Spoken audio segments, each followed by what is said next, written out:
మా latest videos కోసం మా ఈ తెలుగు న్యూస్ ఛానల్ సబ్స్క్రైబ్ చేసి గంట సింబల్ యాక్టివేట్ చేసుకోండి. రేపు ఆదివారం రాత్రి 9 గంటలకు పసుపు నీళ్ళతో ఇలా చేస్తే చాలు, 1 గంటలోనే మీ సుడి తిరిగి కోట్లు వచ్చి పడతాయి. ఆదివారం రోజు పసుపు నీళ్ళతో రహస్యంగా ఇలా చేయండి. ఇలా చేయటం వలన మీకు ఉండే సమస్యలన్నీ కూడా పోతాయి. ఆర్థిక ఇబ్బందులు, బాధలన్నీ కూడా పోతాయి. ఎందుకంటే పసుపు నీళ్ళంటే లక్ష్మీదేవికి ఎంతో ఇష్టం. పసుపన్న, పసుపు నీళ్ళన్న లక్ష్మీదేవికి ఎంతో ఇష్టం. మనకు ఉన్న కష్టాలన్నీ, ధన సమస్యలన్నీ తొలగించే శక్తి పసుపు నీళ్లకు ఉంటుంది. మన జీవితాన్ని అద్భుతంగా మార్చేసే శక్తి పసుపు నీళ్లకు ఉంది. కనుక ఆదివారం రోజు రాత్రి సమయంలో సరిగ్గా 9 గంటలకు పసుపు నీళ్ళతో ఈ చిన్న పరిహారం చేయండి. ఆదివారం అనేది చాలా మంచి రోజు. ఆదివారం రోజు ఎటువంటి పరిహారాలు చేసినా 100కు 100% ఫలితాలు వస్తాయి. ఆదివారం రోజు అందరూ ఖాళీగా ఉంటారు. అందరికీ ఆదివారం రోజు సెలవు ఉంటుంది. అందరూ ఖాళీగానే ఉంటారు కనుక తప్పనిసరిగా అందరూ ఈ ఆదివారం రోజు పసుపు నీళ్ళతో చక్కగా ఈ పరిహారం చేయండి. మరి ఇంతకీ ఈ ఆదివారం రోజు రాత్రికి పసుపు నీళ్ళతో ఏం చేయాలి అనే విషయాన్ని ఇప్పుడు మనం ఈ వీడియోలో వివరంగా తెలుసుకుందాము. అంతకన్నా ముందు ఒక పవిత్ర కథను విందాం. ఫ్రెండ్స్, ఫస్ట్ అయితే కామెంట్ బాక్స్లో జై శ్రీమన్నారాయణ అని ఒక చిన్న కామెంట్ చేయండి. అలాగే ఈ వీడియోకి ఒక లైక్ కొట్టి మా ఛానల్ని సబ్స్క్రైబ్ చేసుకొని మాకు సపోర్ట్ చేయండి. ఒకసారి సత్యభామ శ్రీకృష్ణుడితో ఇలా అంటుంది: స్వామి, నా మనసులో చాలా రకాల ప్రశ్నలు ఉన్నాయి. వాటన్నిటికీ సమాధానం మీరే చెప్పాలి అని అంది. అప్పుడు కృష్ణుడు, నీ మనసులో ఏవైతే ప్రశ్నలు ఉన్నాయో అవి అన్నీ కూడా నిస్సంకోచంగా అడుగు, నేను వాటికి సమాధానం చెప్తాను అని అంటాడు శ్రీకృష్ణుడు. ఆ మాటకు సత్యభామ ఇలా అంటుంది: మీ భార్యలమైన మేము మీకు ముందుగా భోజనం పెడుతున్నాము. మీరు భోజనం చేసిన తర్వాతనే మేము తింటున్నాము. మీకు సేవలు చేస్తూ ఉన్నాము. కానీ ప్రభు, భార్య భర్త కన్నా ముందు భోజనం చెయ్యాలా? భర్త తిన్న తర్వాత భోజనం చెయ్యాలా? భర్త తినకముందు భార్య భోజనం చేస్తే ఏమవుతుంది? భార్య భర్తను అగౌరవపరిస్తే ఏమవుతుంది?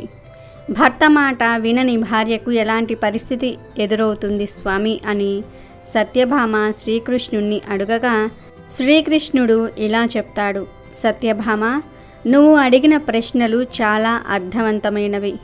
అంతేకాదు, మానవులకు ఈ ప్రశ్నలకు సమాధానం కూడా చాలా అవసరమైనవి. దేవి, నీ ప్రశ్నలకు సమాధానంగా నేను నీకు ఒక కథ చెప్తాను. సుదైవికి సంబంధించిన కథ చెప్తాను. శ్రద్ధగా విను అని కృష్ణుడు సత్యభామతో చెప్తాడు. అప్పుడు సత్యభామ, ఈ సుదైవ ఎవరో, ఆమె ఆచార వ్యవహారాలు ఎలా ఉండేవి, నేను ఆమె గురించి తెలుసుకోవాలి అని అనుకుంటున్నాను అని అంటుంది. దానికి శ్రీకృష్ణుడు, నేను నీకు ఈ కథలో అన్నీ వివరంగా చెప్తాను, విను. నీ మనసులో ఉన్న ప్రశ్నలన్నిటికీ సమాధానం ఈ కథలో తెలుస్తుంది. అందువల్ల ఈ కథను నువ్వు ధ్యాస పెట్టు విను. ఈ కథ విన్నవారికి, చెప్పిన వారికి సౌభాగ్యం లభిస్తుంది. ఈ కథ శ్రద్ధగా విన్నవారికి నరకంలో చోటు ఉండదు అని కృష్ణుడు అనగా, సత్యభామ, మీరు నాకు సుదైవి కథను త్వరగా చెప్పండి, నేను కథను చాలా శ్రద్ధగా వింటాను అంటుంది. అప్పుడు శ్రీకృష్ణుడు కథ చెప్పటం ప్రారంభించాడు. ప్రాచీన కాలంలో విశ్వకుడు అనే ఒక రాజు ఉండేవాడు. అతను చాలా బలవంతుడు. తన రాజ్యానికి ఏ కష్టం రాకుండా చూసుకునేవాడు.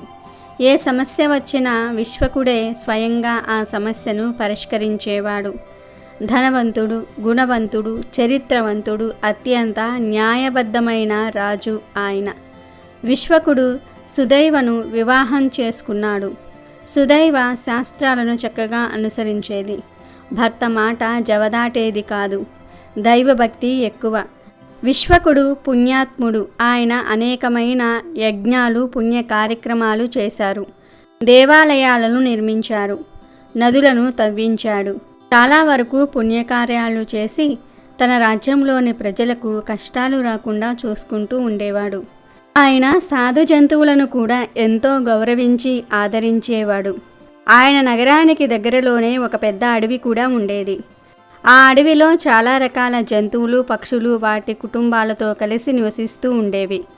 అదే అడవిలో అడవి పందులు కూడా ఉన్నాయి. ఆ అడవి పందులకు రాజు కూడా ఉన్నాడు. ఆ అడవి పంది రాజుకు భార్య, పిల్లలు ఉన్నాయి. అయితే ఆ అడవి పంది రాజ్యంలోనికి వచ్చి పంటనంతా కూడా నాశనం చేయసాగింది. ఆ అడవి పంది చాలా క్రూరంగా భయంకరంగా ఉంది.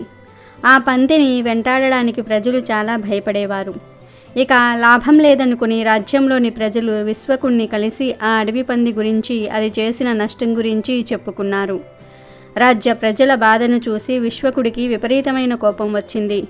రాజ్య ప్రజలకు ధైర్యం చెప్పి వారిని తిరిగి పంపించారు. మరుసటి రోజు ఉదయం విశ్వకుడు తన భార్య సుదైవి, వారితో పాటు కొన్ని కుక్కలు, సైనికులు అడవిలోనికి వెళ్ళడానికి సిద్ధమయ్యారు. విశ్వకుడు చాలా పరాక్రమవంతుడు. ఆయన సింహాలను, రాక్షసులను కూడా వధించాడు. అందువలనే ఆయన ఆ భయంకరమైన అడవి పందిని చంపి రాజ్యంలోని ప్రజలకు కష్టం కలగకుండా ఉండేలాగా చూసుకోవాలని అనుకున్నాడు. రాజు, రాణి, కుక్కలు, సైనికులు అడవిలోనికి వెళ్ళటం ప్రారంభించారు. వీరు రావటం ఆ అడవి పంది గ్రహించింది. అప్పుడు ఆ రాజు పంది తన భార్య పందితో ఇలా చెప్తుంది, చూడు, ఈయన విశ్వకుడు, ఈయనే ఈ రాజ్యానికి మహారాజు. విశ్వకుడు మహాపరాక్రమవంతుడు, చాలా శక్తివంతుడు. ఆయన అడవిలోనికి నన్ను చంపడానికి వచ్చాడు. ఆయన దగ్గర చాలా ఆయుధాలు ఉన్నాయి. చాలా మంది సైనికులను కూడా తీసుకొని వచ్చారు. అంతేకాదు వారితో పాటు కుక్కలను కూడా తీసుకుని వచ్చారు. రాజుగారు చాలా పుణ్యాత్ములు. నేను ఆయన చేతిలో చనిపోతే నాకు ఈ అడవి పంది జీవితం నుండి విముక్తి లభిస్తుంది. నేను మహారాజుతో యుద్ధం చేస్తాను. ఒకవేళ నేను ఆ రాజును ఓడిస్తే నాకు 3 లోకాలలో పేరు లభిస్తుంది. అలా కాకుండా నేను ఆ రాజు చేతిలో మరణిస్తే నాకు విష్ణులోక ప్రాప్తి కలుగుతుంది. నేను పోయిన జన్మలో చేసిన పాపకర్మల వల్లనే నాకు ఈ పంది జన్మ లభించింది. నువ్వు నాపై ఉన్న ప్రేమను, మోహాన్ని వదిలేసి పిల్లలను తీసుకొని పర్వత గృహంలోనికి వెళ్ళిపో. ఇప్పుడు నాకు సమయం వచ్చింది. నేను పూర్వజన్మలో చేసిన కర్మల నుండి బయటపడతాను. మహారాజు వేసే బాణాలతో నా శరీరమంతా కూడా ముక్కలు ముక్కలు అయిపోతుంది. ఈ మాటలు విన్న పంది భార్య ఇలా అంటుంది, స్వామి, మీరు ఉన్నారన్న ధైర్యంతో మన పిల్లలు ఈ అడవిలో ఆనందంగా తిరుగుతూ ఉన్నారు. స్వచ్ఛమైన ఆహారాన్ని తింటూ ఉన్నారు. మీ కారణంగానే మన పిల్లలు భయం అంటే ఏమిటో తెలియకుండా పెరిగారు. మీరే వారిని ఇంతకాలం రక్షిస్తూ ఉన్నారు. మీ భయంకరమైన రూపం చూసి ఏ వేటగాడు కూడా ఈ అడవిలోనికి వేటకు రాలేదు. మీరు చనిపోతే నన్ను, నా పిల్లలను ఎవరు రక్షిస్తారు? భర్త లేకపోతే భార్య మాత్రం ఏం చేస్తుంది? ఎన్ని డబ్బులు ఉన్నా, ఎంత బంగారం ఉన్నా భర్త లేని జీవితం వ్యర్థమే కదా. భర్త లేని భార్యను ఈ లోకం చులకనగా చూస్తుంది. మీరు లేకుండా నేను ఈ లోకంలో బ్రతుకలేను స్వామి అని ఆడపంది చెప్తుంది. మీతో పాటు నన్ను నరకంలో వేసిన నేను ఆనందంగా ఉంటాను. కాబట్టి మీరు మహారాజుతో యుద్ధం చెయ్యకండి. మీరు కూడా మాతో పాటే పర్వత గృహంలోనికి వచ్చేయండి. అక్కడే మనం దాక్కుని కూర్చుందాం. నన్ను, పిల్లల్ని వదిలేసి వెళ్ళిపోతే మీకు ఏం లాభం కలుగుతుంది? అప్పుడు మగపంది ఇలా అంటుంది, నీకు వీరుని యొక్క ధర్మం గురించి తెలియదు. అందువల్లే నువ్వు ఇలా మాట్లాడుతూ ఉన్నావు. మన పైకి యుద్ధం చేయడానికి వచ్చినప్పుడు మనం వారిపై యుద్ధం చేయాలి. అప్పుడే మనలోని వీరత్వం ఇతరులకు తెలుస్తుంది. మనం కూడా చరిత్రను సృష్టించవచ్చు. ఈరోజు మహాపురుషుడు విశ్వకుడు నాతో యుద్ధం చేయడానికి వచ్చాడు. నేను ఆయనతో యుద్ధం చేయటం నా కర్తవ్యం అని మగపంది ఆడపందితో చెప్తుంది. అప్పుడు ఆడపంది మగపందితో ఇలా అంటుంది, సరే అయితే మీరు ఆ రాజుతో యుద్ధం చేయండి. కానీ నాది ఒక షరతు. నన్ను కూడా మీతో యుద్ధానికి రానివ్వండి. నేను కూడా మీతో కలిసి ఆ రాజు సైనికులపై యుద్ధం చేస్తాను. మీరు నా షరతుకు ఒప్పుకుంటేనే యుద్ధం చేయడానికి అనుమతి ఇస్తాను. లేదంటే మీరు కూడా నాతో కలిసి మన పిల్లలతో కలిసి పర్వత గృహంలోనికి రావాల్సిందే అని అంటుంది. ఇక ఆ మగపంది ఇలా అంటుంది, నేను ఎంత చెప్పినా నా భార్య నా మాట వినటం లేదు అని మనసులో అనుకుని మగపంది ఆడపందితో ఇలా అంటుంది, సరే అయితే నువ్వు కూడా నాతో పాటు యుద్ధానికి రా. అలాగే పిల్లలకు చెప్పు, వారిని జాగ్రత్తగా పర్వత గృహంలోనికి వెళ్ళమని అని చెప్పగానే ఆడపంది సంతోషించి తన పిల్లలను పిలిచి ఇలా చెప్తుంది, చూడండి పిల్లలు, నేను మీ నాన్నగారు కలిసి రాజుతో మరియు ఆ సైనికులతో యుద్ధం చేయడానికి వెళ్తున్నాము. కాబట్టి మీరు జాగ్రత్తగా ఆ పర్వత గృహంలోనికి వెళ్ళండి. మేము తిరిగి వచ్చినా రాకపోయినా ఎట్టి పరిస్థితుల్లో ఆ గృహం నుండి బయటకు రాకండి అని అంటుంది. అప్పుడు ఆ అడవి పంది పిల్లలు ఇలా అంటున్నాయి, అమ్మా, ఏ పిల్లలు అయితే తల్లిదండ్రులను ప్రమాదంలో వదిలేసి వెళ్ళిపోతారో పాపాత్ములు అవుతారు, నరకంలోనికి వెళ్తారు ఆ పిల్లలు. ఏ పిల్లలు అయితే తమ తల్లి పాలను త్రాగి ఆమెను దుఃఖంలో కష్టంలో వదిలేసి వెళ్తారో వారు భవిష్యత్తులో చాలా కష్టాలను అనుభవిస్తారు. అందువల్ల అమ్మ, మమ్మల్ని కూడా మీతో పాటు యుద్ధం చేయడానికి రానివ్వండి. ఈ మాటలు విన్న మగపంది ఆడపంది సంతోషించి వాటి పిల్లల్ని కూడా యుద్ధానికి సిద్ధమవ్వమని చెప్తాయి. అడవి పందులకు మరియు సైనికులకు మధ్య చాలా భయంకరమైన యుద్ధం జరుగుతుంది. కొన్ని అడవి పందులు కుక్కలతో యుద్ధం చేస్తూ ఉన్నాయి. మరి కొన్ని అడవి పందులేమో సైనికులతో యుద్ధం చేస్తూ ఉన్నాయి. అడవి పంది పిల్లలు వాటి తల్లిదండ్రులను రక్షించే పనిలో ఉన్నాయి. ఈ యుద్ధంలో చాలామంది సైనికులకు గాయాలు అయ్యాయి, కొందరు చనిపోయారు కూడా. అలాగే అడవి పంది సైన్యంలో కూడా కొన్ని పందులు చనిపోయాయి.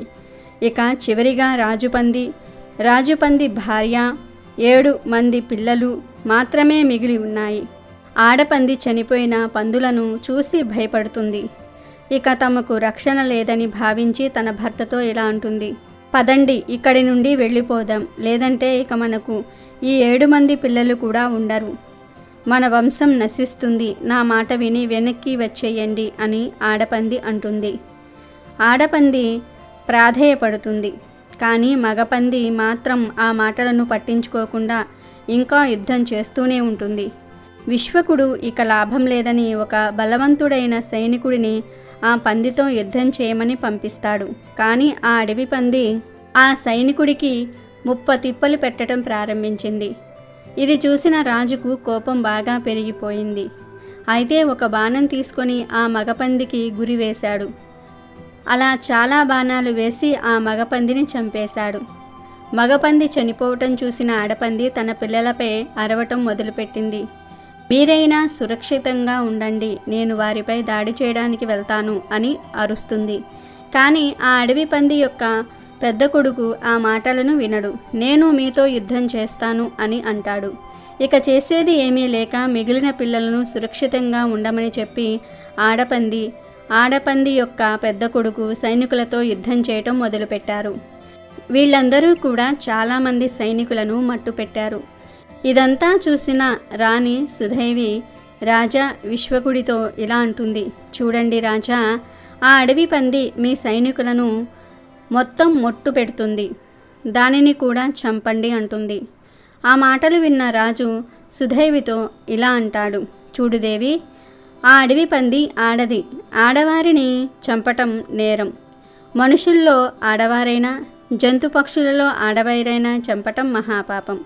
అందుకే సైనికులకు ఆ పందిని బంధించమని చెప్పాను అంటాడు. ఇక యుద్ధభూమిలో సైనికులు చాకచక్యంగా ఆ ఆడపందిని పట్టుకుంటారు. కానీ అప్పటికే దానికి చాలా గాయాలు అయి ఉంటాయి. దాంతో అది స్పృహ కోల్పోతుంది. దాని దీన పరిస్థితిని చూసిన రాణికి జాలి కలుగుతుంది. కొన్ని నీటిని తీసుకొని ఆ ఆడపందిపై చల్లుతుంది. ఆడపందికి కొంచెం సమయం తర్వాత స్పృహ వస్తుంది. దానిపై రాణి సుధైవ నీళ్లు చల్లింది అని గ్రహిస్తుంది. అప్పుడు ఆ ఆడపంది రాణి సుధైవతో ఇలా అంటుంది, నాపై నీటిని చల్లి నాకు ఉపశమనాన్ని కలిగించావు, నీకంతా మంచే జరుగుతుంది అని అనేసరికి రాణి సుధేవి ఆశ్చర్యానికి గురి అయింది. రాణి సుధేవి ఆ అడవి పందితో, అదేంటి, నువ్వు మాలాగా మాట్లాడుతూ ఉన్నావు, నువ్వు మనుషుల్లాగా మాట్లాడగలవా, లేదంటే నేను భ్రమపడుతున్నానా అంటుంది. అసలు నువ్వు ఎవరు అని సుధేవి ఆడపందిని ప్రశ్నిస్తుంది. దానికి ఆడపంది ఎలా చెప్పటం ప్రారంభించింది, నా భర్త పూర్వజన్మలో గురువులను సాధువులను కించపరిచాడు. ఆ కారణంగానే నా భర్తకు ఈ అడవి పంది జన్మ లభించింది. నీ భర్త గుణవంతుడు, ధర్మవంతుడు, చాలా శక్తివంతుడు కూడా. నీ భర్త నా భర్తను చంపటం వల్ల తనకు విష్ణులోక ప్రాప్తి కలిగింది అని అంటుంది. దానికి సుధేవి, మరి నీ సంగతి ఏమిటి, నువ్వు ఈ అడవి పంది జన్మ ఎత్తడానికి గల కారణం ఏమిటో చెప్పు అంటుంది. అప్పుడు ఆడపంది తన కథను చెప్పటం మొదలుపెట్టింది. కలియుగ దేశంలో శ్రీపురం అనే నగరం ఉంది. ఆ నగరంలో వసుదత్తుడు అనే ఒక బ్రాహ్మణుడు ఉండేవాడు. నేను ఆ వసుదత్తుడి కుమార్తెను. ఒక్క కుమార్తెను అవ్వటం వల్ల నన్ను చాలా అల్లారు ముద్దుగా పెంచారు. నేను చాలా అందంగా ఆకర్షణీయంగా ఉండేదాన్ని. నా అందాన్ని చూసి నా తల్లి భయపడేది. నా తల్లి నా తండ్రితో ఇలా చెప్పింది, చూడండి, మన కూతురు చాలా అందంగా ఉంది, తనకు మంచి వరుణ్ణి చూసి పెళ్లి చేయండి అని చెప్తుంది. ఆ మాటలకు మా తండ్రి, నేను అదే పనిలో ఉన్నాను, నా అల్లుడు నా కూతుర్ని చాలా బాగా చూసుకోవాలి కదా, తను మంచివాడై గుణవంతుడై ఉండాలి, నా కూతురు ఏది చెప్తే అది చెయ్యాలి, నేను ఇల్లరికానికి అల్లుడిని తెచ్చుకుంటాను, అప్పుడు ఎంచక్క నా కూతురు నా అల్లుడు నా కళ్ళ ముందే ఉంటారు అని చెప్పగానే తల్లి సరే అని మీ ఇష్టమని అంటుంది.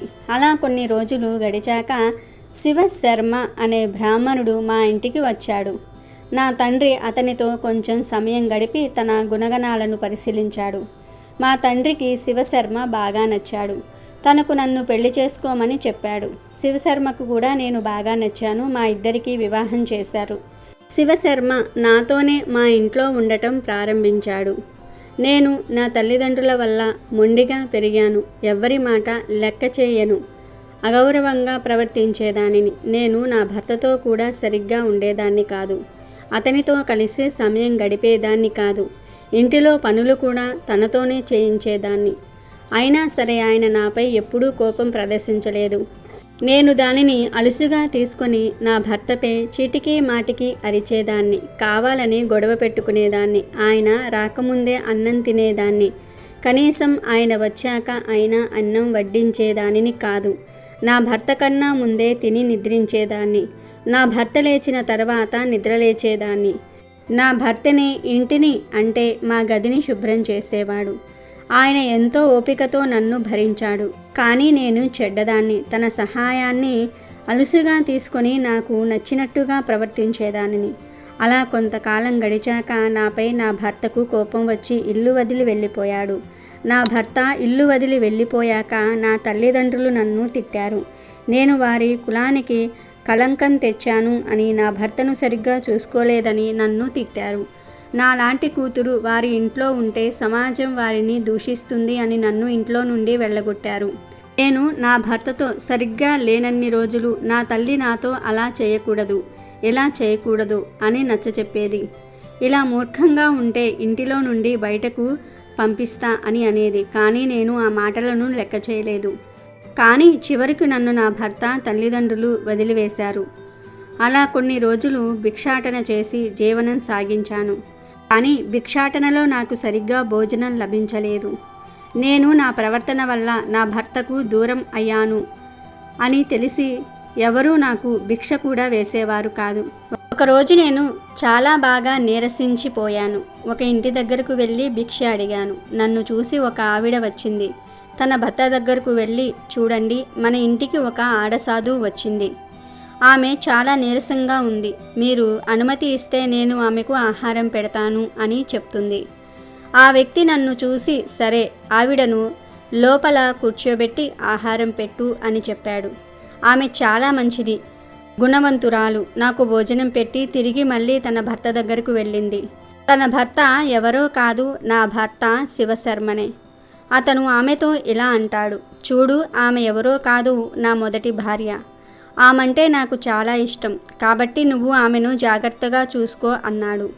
అప్పుడు ఆ స్త్రీ ఒక్క మాట కూడా మాట్లాడకుండా అలాగే స్వామి అని చెప్పింది. నేను వారింట్లో చాలా రోజులు ఉన్నాను. నన్ను ఆమె చాలా బాగా ఆదరించింది. కానీ నా ఆరోగ్యం క్షీణించటం వల్ల నేను చనిపోయాను. భర్తను హింసించిన నన్ను, తల్లిదండ్రుల మాట లెక్క చేయని నన్ను నరకంలో వేశారు. నరకంలో ఆ శిక్షలు అనుభవించాక యమధర్మరాజు నన్ను ఈ అడవి పంది రూపంలో జన్మించమని చెప్పాడు.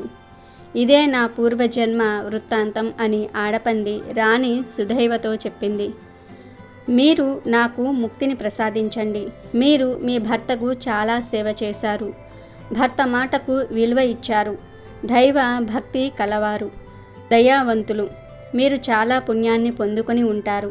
మీరు మీ పుణ్యంలో కొంచెం పుణ్యాన్ని నాకు ఇవ్వండి అని అంటుంది. ఈ మాటలు విన్న సుధైవ మహారాజుతో, స్వామి మీరు ఏం చెప్తారో నేను అదే చేస్తాను అని అంటుంది. మహారాజు విశ్వకుడు సుధైవతో ఇలా అంటాడు, ఈ పంది ఇప్పటికే చాలా దుఃఖాన్ని అనుభవించింది. నువ్వు నీ పుణ్యంలో కొంచెం పుణ్యాన్ని తనకిచ్చి తనకు ముక్తిని కలిగించు. అప్పుడు సుధైవి ఆ పందితో ఇలా అంటుంది, నేను సంవత్సరం యొక్క పుణ్య ఫలితాన్ని నీకు ఇస్తున్నాను అని చెప్పగానే ఆ పంది చనిపోతుంది. ఆ పంది నుండి ఒక దివ్యమైన వెలుగు బయటకు వచ్చి రాణి ముందు స్త్రీగా నిలబడుతుంది. మహారాజుకు మహారాణికి నమస్కరించి విష్ణులోకానికి వెళ్ళిపోయింది. ఈ కథ ఇక్కడితో పూర్తయిపోయింది అని కృష్ణుడు సత్యభామతో చెప్పాడు. చూడు దేవి, ఏ స్త్రీ అయితే భర్త కన్నా ముందు భోజనం చేస్తుందో, భర్త కన్నా ముందే నిద్రిస్తుందో ఆ స్త్రీకి నరకలోక ప్రాప్తి కలుగుతుంది. అంతేకాదు, ఏ స్త్రీ అయితే ఇంటి పనులను మొత్తం భర్తకు అప్పగించి విలాసవంతంగా జీవితం గడుపుతుందో, భర్త లేచిన తర్వాత భార్య నిద్రలేస్తుందో ఆ ఇంటిలో లక్ష్మి ఉండదు, పేదరికాన్ని అనుభవిస్తారు. భార్యాభర్తలు ఇద్దరూ పనులను పంచుకోవాలి, ఒకరికొకరు సహాయం చేసుకోవాలి. ఇంటి బాధ్యతలు మొత్తం భార్యపై వదలకూడదు. భార్యాభర్తలు ఇద్దరూ ఇంటిని చక్కగా ఉంచుకోవాలి. సమస్యలు వచ్చినప్పుడు ఒకరికొకరు అండగా ఉండాలి. భార్యాభర్తలు ఇద్దరూ ఒకరిని ఒకరు అర్థం చేసుకుంటే వారి జీవితం సుఖవంతమవుతుంది. ఏ కుటుంబంలో అయితే భార్యాభర్తలు పిల్లలు అందరూ కలిసి భోజనం చేస్తారో వారి ఇంటిలో సుఖ సంతోషాలు ఉంటాయి. అందరూ కలిసి భోజనం చేయటం వల్ల వారి మధ్య ప్రేమానురాగాలు పెరుగుతాయి.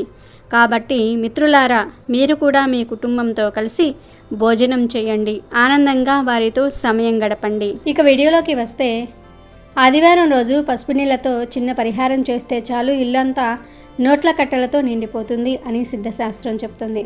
నార్మల్గా మనం ఎన్నో కష్టాల ఊబిల్లో పడిపోతూ ఉంటాం, చాలా కష్టాలను అనుభవిస్తూ ఉంటాం, చాలా బాధలు ఉంటూ ఉంటాయి కదా. ఆ బాధలన్నీ కూడా తీసేసుకోవడానికి, బాధల నుండి మనం బయటపడడానికి పరిహారం బాగా పనిచేస్తుంది. దీనికంటూ నియమనిష్టలు అంటూ ఏమీ లేదు. కానీ రాత్రి 9 గంటలకు మాత్రమే ఈ పరిహారం చేయాలి. మనం ఈ పనిని చేయటం వల్ల మన ఎదుగుదల బాగుంటుంది. కొంతమందికి ఎదుగుదల ఆగిపోతుంది. ఎదుగుదలలో ఎలాంటి మార్పులు అనేవి ఉండవు. లైఫ్లో ఎదగలేకపోతూ ఉంటారు. పొరుగువారు ఎదుగుతూ ఉంటారు. మనకు తెలిసిన వాళ్ళందరూ కూడా ఎదుగుతూ ఉంటారు. కానీ మనకు మాత్రం ఎదుగుదల అనేది ఉండదు. అసలు ఎందుకు మాకు ఇలా జరుగుతుంది అని కొన్నిసార్లు మనం బాధపడిపోతూ ఉంటాం కదా.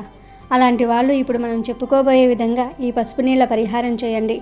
మీరే ఆశ్చర్యపోయేంత ఫలితం పొందుతారు.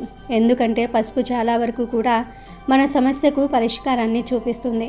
మన సమస్యకు తగిన పరిష్కారాన్ని చూయించడానికి పసుపు అనేది చక్కగా ఉపయోగపడుతుంది. అలాగే విపరీతంగా మనం కష్టపడుతూ ఉన్నాం, విపరీతంగా ఇబ్బంది పడుతూ ఉన్నాం అనుకోండి, దాని నుంచి కూడా మనకు విముక్తి కలిగేలాగా చేయడానికి ఉపయోగపడుతుంది ఈ పరిహారం. పసుపును అందుకే మంగళకరమైనదిగా భావిస్తూ ఉంటారు, శుభకరమైనదిగా భావిస్తూ ఉంటారు, శుభకార్యాల్లో ఉపయోగిస్తూ ఉంటారు. పసుపు లేనిదే ఏ కార్యము చేయరు. పసుపు సకల దేవతలకు అంకితం చేయబడేది. పసుపుతో చేసుకునే పరిహారాలు ప్రతివీ కూడా మనకు పనిచేస్తాయి. చాలా చాలా చక్కగా ఫలితాలను ఇస్తాయి. ఇది చాలా చిన్న పరిహారం. రూపాయి కూడా మనం పెద్దగా ఖర్చు పెట్టవలసిన అవసరం లేకుండా చేసుకునే పరిహారం. కాబట్టి తప్పనిసరిగా చేయండి, ఖచ్చితమైన ఫలితం వస్తుంది. ఈ పరిహారంతో ధన సమస్యలు పోతాయి, ధనలాభం కూడా కలుగుతుంది. అసలేం చేయాలంటే, ఆదివారం రోజు రాత్రి 9 గంటలకు పసుపును తీసుకోండి. మన ఇంట్లోదే తీసుకోవాలి. మనం దీనికంటూ ప్రత్యేకించి పసుపు కొని తెచ్చుకోవాల్సిన అవసరం లేదు. మీ ఇంట్లో ఉండే పసుపే మీరు వంటల్లో వాడతారు కదా, ఆ పసుపుని తీసుకుని ఈ విధంగా పరిహారం చేసుకోవచ్చు. కాబట్టి ముందు గాజు గ్లాసు తీసుకుని అందులో నీళ్ళని తీసుకుని తర్వాత అందులో 1 స్పూన్ అంత పసుపును పోసేసి అందులోనే 7 లవంగాలను వేయండి. ఆ తర్వాత 1 వెల్లుల్లి రెబ్బను కూడా తీసుకుని 2 ముక్కలుగా చేసేసి ఈ నీటిలో వేయండి. పసుపు, లవంగాలు, వెల్లుల్లి రెబ్బ ఇవన్నీ కూడా చాలా శక్తివంతమైనవి. మన కష్టాలను తొలగించే శక్తిని కలిగి ఉంటాయి. లవంగాలకు ధనాన్ని ఆకర్షించే శక్తి ఉంటుంది. ధన సమస్యలను తొలగించే శక్తి ఉంటుంది. ద్వారాలను తెరిచి ఆగిపోయిన ధనాన్ని రప్పించే శక్తి ఉంది కనుక లవంగాలు వేయాలి. అలాగే వెల్లుల్లి రెబ్బను కూడా తప్పనిసరిగా వేయాలి. వెల్లుల్లి మన ఇంట్లో ఉన్న చెడునంతా కూడా తొలగించేస్తూ ఉంటుంది. మంచిని అట్రాక్ట్ చేస్తుంది, కష్టాలను తొలగించేస్తూ ఉంటుంది. కావున వీటన్నిటినీ నీటిలో కలిసేలాగా మిక్స్ చేసేసి అనంతరం గ్లాసును చేతిలో పట్టుకొని సంకల్పం చెప్పుకోండి. మాకు ఎదుగుదల ఉండాలి, ఎదుగుదలలో ఇబ్బందులు ఉండకూడదు, మేము అద్భుతమైన ఫలితాలను చూడాలి, అందరూ ఎలాగైతే ఎదుగుతున్నారో మేము కూడా అలాగే ఎదగాలి, మేము మంచి స్టేజ్లో ఉండాలి, మంచి స్థాయికి మేము కూడా వెళ్ళాలి, మా సంపాదన పెరగాలి, ధన సమస్యలు పోవాలి, ఆరోగ్య సమస్యలు పోవాలి, ఇంటి పరంగా ఉన్న సమస్యలు పోవాలి అనేసి సంకల్పం చెప్పుకోండి. అలా చెప్పేసుకొని మీ చేతిలో పట్టుకున్న పసుపు నీళ్ళ గ్లాసును మీ తల చుట్టూ 3 సార్లు తిప్పండి. ఏ చేతితో పట్టుకున్నా ఏం పర్వాలేదు, ఈ చేతిలో పట్టుకోవాలి, ఈ చేతితోనే చేయాలని రూల్ ఏమీ లేదు. మీకు ఏదైతే ఇబ్బంది ఉందో, సంపాదించింది సరిపోవటం లేదు, సంపాదన ఆగిపోయింది, ఇలా మీకు ఏదైతే ఇబ్బంది ఉంటుందో అది క్లియర్ కట్గా చెప్పండి. మీరు అనుకోవచ్చు పసుపు నీళ్లకు సమస్యలు చెప్తే మాకేం లాభం అని, కానీ పసుపు అనేది గ్రహించుకుంటుంది.